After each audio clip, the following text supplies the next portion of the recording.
for startup. And for all the fault that we often find with our government, I have yet to come across any scheme as liberal as that is promoted by the government departments. Take MCIT for example. They gave us X amount of funding and told us, do whatever you want to do. Develop your own model of incubation and innovation. No strings attached. You try to talk similar terms with private companies, they will have a long list of agenda as to what they want you to do. I understand your own college, the college, Sahyadri College is starting an incubation center, and there are several such systems available. A typical model, for example, at the institute that we follow include giving you space, giving you funding, but more importantly, giving you mentorship, both technological side as well as business side. Private sector is also now going to be interested in this activity because their obligation for corporate social responsibility spend also includes technology incubation.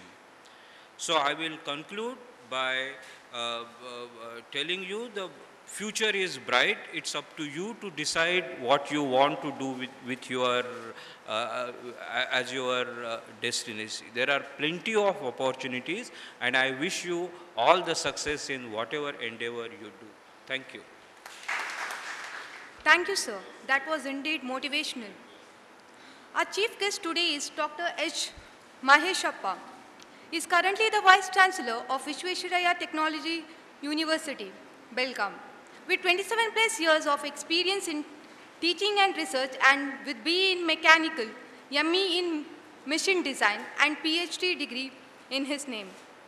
Dr. Maheshappa has earlier worked as Principal of Cambridge Institute of Technology, Bengaluru. He has also served in various responsible positions at university and has been a part of FIE, FIV, FISME, FWAPS, and MISTE. Now, I request our chief guest, Dr. H. Maheshappa, to release Student Project Program Engineering Compendium and the CD, and then address the gathering.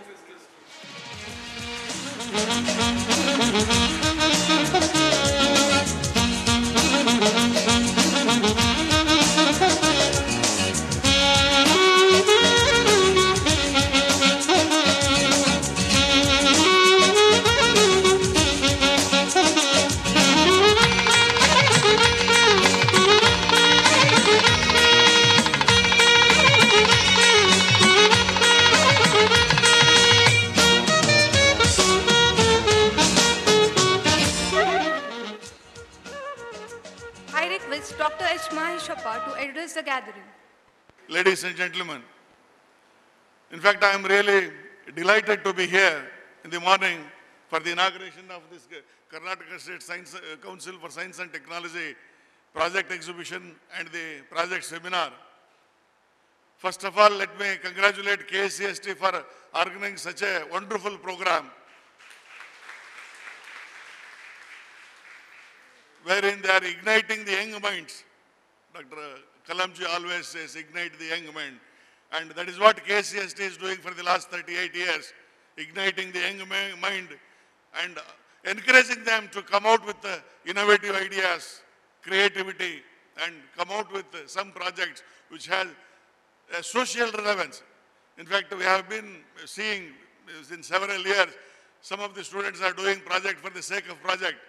But KSCST is really encouraging the projects which have some social relevance. Mostly the projects which are useful to the farmers, useful for the rural India, useful for the society, useful for the industry. So, lot of innovation has happened in the several years. So, and this has happened because of the encouragement given by the KSCST. In fact, it's a great recognition and inspiration for the students to take up the project.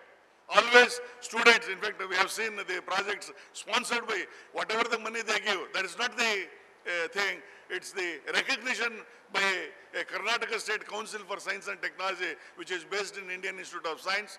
And these projects are guided and mentored by the professors of the IISc and other research organizations. And our students have the opportunity to exhibit and showcase what they have done to the scientific community and even some of the industries. So this is a great opportunity, great platform for all our students to take up this the project. So in fact, I am very happy. There is a very good response for this the project exhibition. I came to know that more than 200 projects are being exhibited now, and more than 150 papers are being presented here. Wonderful, in fact. And I also compliment my good friend, a dynamic, a very visionary chairman, Shri Manjunath Bhandari. He has created such a wonderful environment, wonderful infrastructure in this. See how lucky the students who are in this college. You have state-of-art infrastructure, one of the best. In fact, I have visited several colleges in the entire state, in the country, and even abroad also. This kind of visit, I am not exaggerating in front of the chairman, really has taken a pain in giving such a wonderful infrastructure here. And the spot with which he has selected, in front of the college, you have a beautiful green, the Sahyadri mountains. Backside of it, a majestic Netravati river, and you have surrounded by greenery and such a good eminent teachers here. I think, friends, I really jealous, I really envy you because you have got such a, in fact, during our days, we were not having a proper facility, not even desk to sit. You are really blessed to have such a wonderful facility here, and some of the students who have come from different colleges, you can just see how beautifully the college is really designed. And I am very glad that, in fact, I was discussing with Manjunath Bhandari, 90% of the students who have been admitted here have got more than 70 and 80% in the PUC. And even some of the students who have got admission in management quota, they have also got 80%, 90%. They would have got easily CET elsewhere, but they preferred this college. So I think this is one of the leading institutions, not only in the region of Mangalore, I think in the state of Karnataka. I really wish and compliment Manjunath Bhandari, taking this to a different height, and in the days to come, definitely the Sahyadri College of Engineering will become one of the best colleges, not only in the state, I think in the entire country. And you are lucky, in fact, all the students who have come from different parts of the state, you have an opportunity to exhibit your projects in this beautiful scenic atmosphere and good ambience, and it's an opportunity for you to exchange your ideas. So exchange your thoughts with your friends, fellow friends, with your mentors here, and exhibit the talent, exhibit whatever the projects you have done here. I think I must really congratulate and compliment all the students who have taken pain in coming to this place. I think some of you must have already completed your degree. Some of you must be working elsewhere, but still for this exhibition you have come all the way, and you are now in the next 2 days you are exhibiting your projects and making a presentation. In fact, making a paper presentation is also another opportunity given to the students. In fact, in the undergraduate level, students will not be knowing how to make a presentation. So this really, the project and the paper presentation will open up the minds of the youngsters and give them an opportunity to work together. So the objective of introducing this, the project work in the final year was, see, whatever you learn in the classroom should be useful. So you should implement and execute when you go out of the portals of the institutions and do something in the industry. When you go to the industry, you should not take back. So you should have undergone all these processes, all these the steps involved in making the product or designing the product. So this will give an opportunity, a hands-on experience for all of you to do together. So this is in the undergraduate level, the project is a group project. Maybe 2 students, 3 students, 4 students work together. So it also helps you to work in a group, work in a team and get on.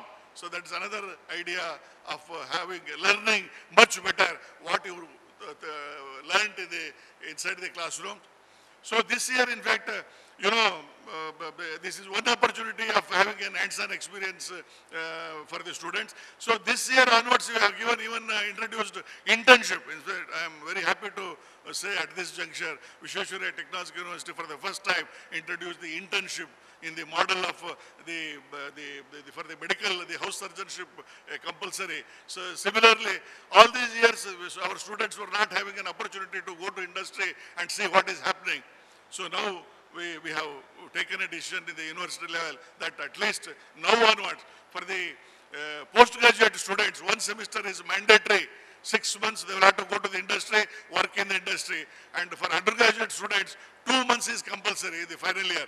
End of the 7th semester and beginning of the 8th semester, 2 months we have kept it exclusively for the internship so that they can go to the industry, stay there and work with them and have an hands-on experience.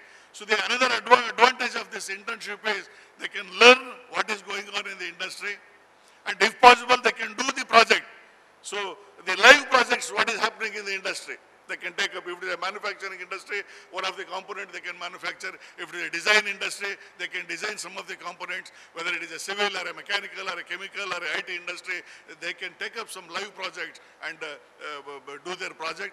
And at the end, the third objective of having internship is if the employer is happy and employee is happy, they can absorb these the students who are already there in the industry for the 6 months. So the placement is also happening.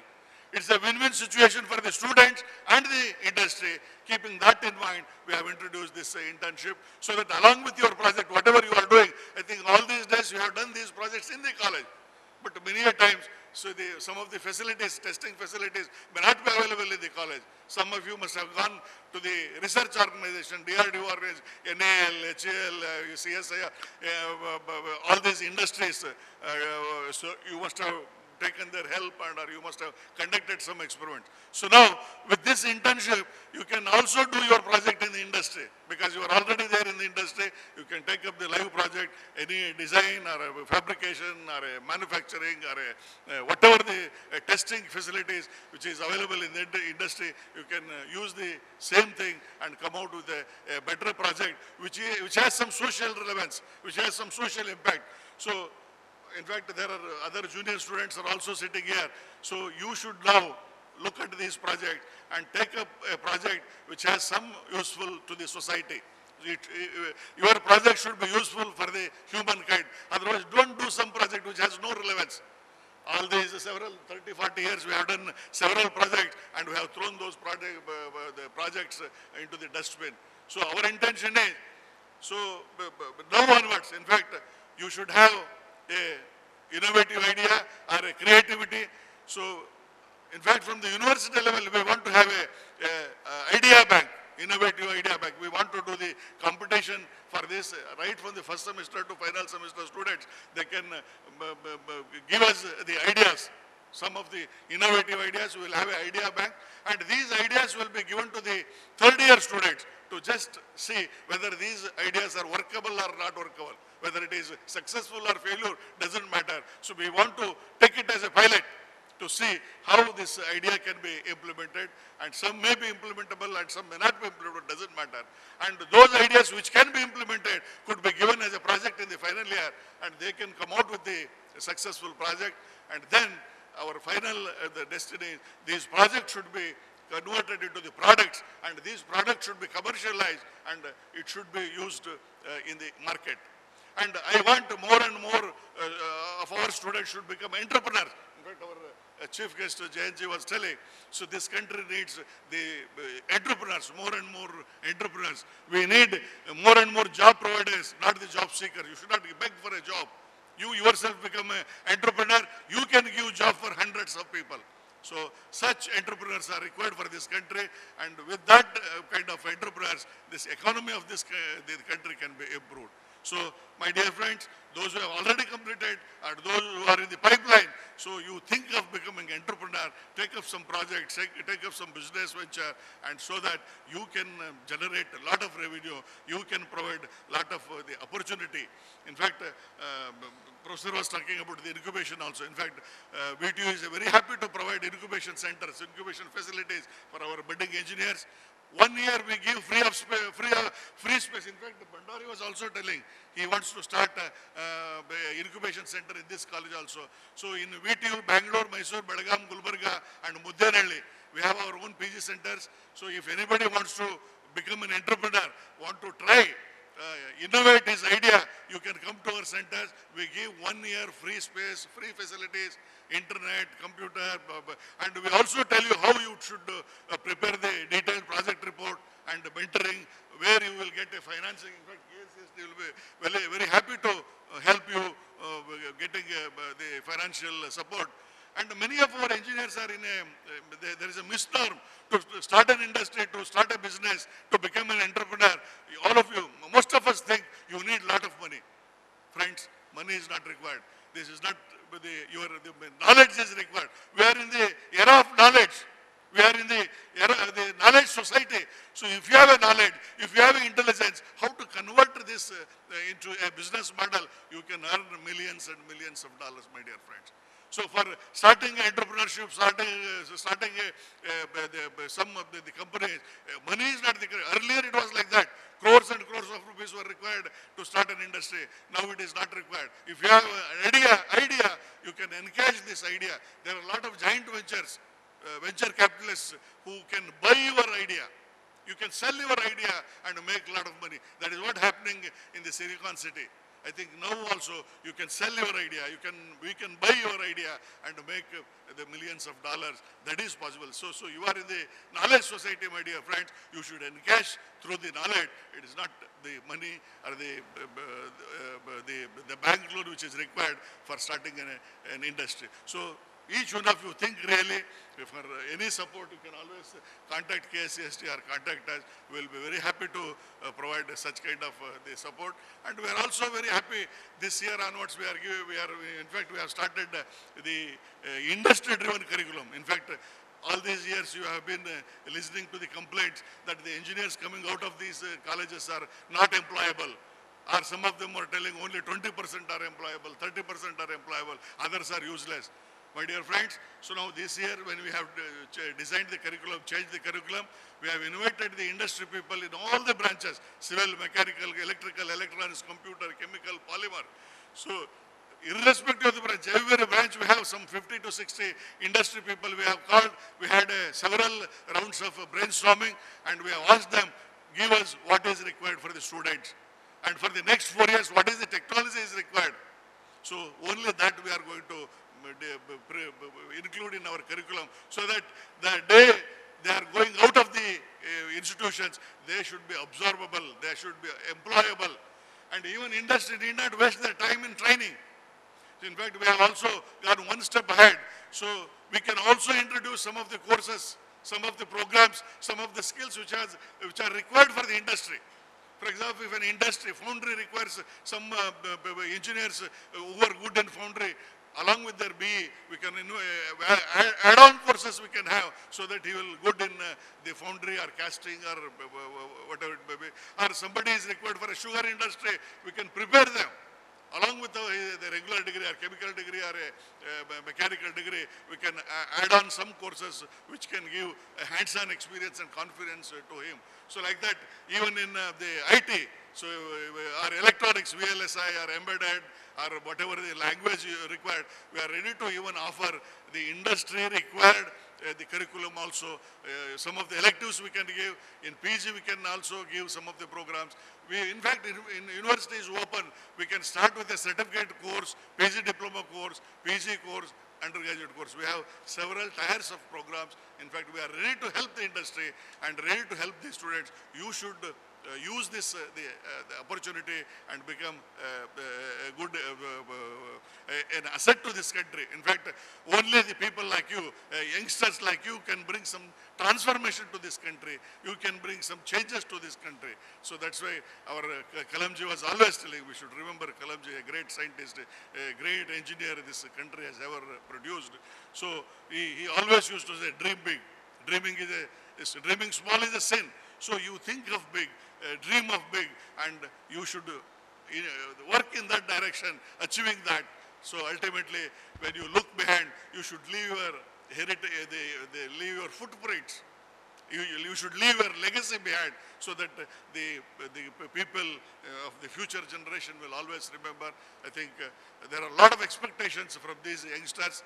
You are the dream of this country, you are the future of this country, you are the aspirations of this country. Only you can bring some changes to this country. Only you can make this a corruptionless the country. You can make this as a most economically developing country. In fact, unfortunately, you see, small countries like Taiwan, Korea, Singapore, they are doing extremely well in the research, but unfortunately, our Indian brain are always the best in the world. But unfortunately, not much is happening in the research, not much is happening in the innovation, not much is happening in the creativity. I think you are the future, the creators of this world. So you can really think big and you can definitely do big things and take this country forward. So wish you all the best. Thank you. Thank you, sir. That was indeed motivational. Our guest of honor today is Sri A.K. Monappa. He belongs to the Indian Administrative Services. He was selected to the Indian